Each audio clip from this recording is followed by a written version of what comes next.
the first thing you should do when thinking about producing a podcast is you should do your best to find royalty-free music on the internet, because the best podcasts have a musical introduction.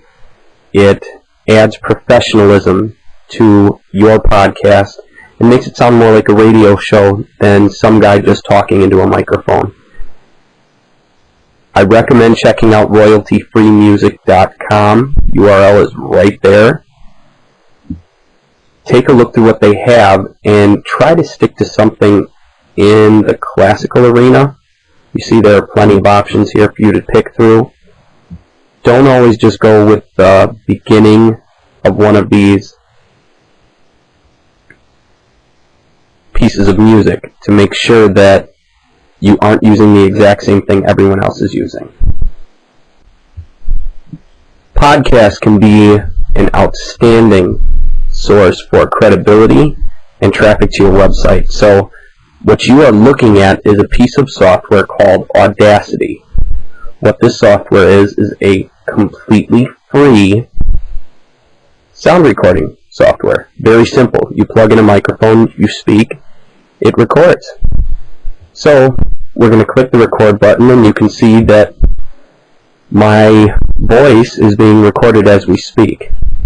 So what you do is you simply speak into your microphone, the software records it, and when you're done speaking, you use a plugin called Lame to export your audio file as an MP3. The next step is to submit your podcast to podcast directories. Now you can do this in multiple fashions. The easiest way is to upload it to your blog and then ping RSS blog directories. So very easy to do. So what we're going to do now is we're going to stop our recording, and you see with the Lame plugin you export your audio as an MP3, name it, and click save, and you're done. Very simple. Now, this software allows you to use multiple audio tracks. So if you want to use some of the royalty-free music I showed you earlier, you can do that. You simply put that there and press play, then record, and talk over the music, and you're good to go. So get to it, get your podcast going, and you'll be all set in no time. The last step to generating traffic through your podcast is to submit your podcast to podcast directories. Podomatic is the most popular directory of all of them, and if you want to find others, simply look in Google.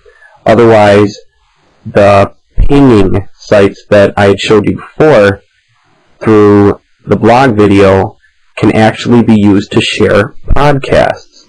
So make sure that you post your podcast to your blog as well. Now, what you need to do when trying to create the best podcast is to find ones that are in your niche that are doing really well. So if they're good in the Podomatic directory, then odds are that they're getting a bunch of traffic, and it would be worth your while to listen to what they have to say and do your best to create at least something on par with what they've created.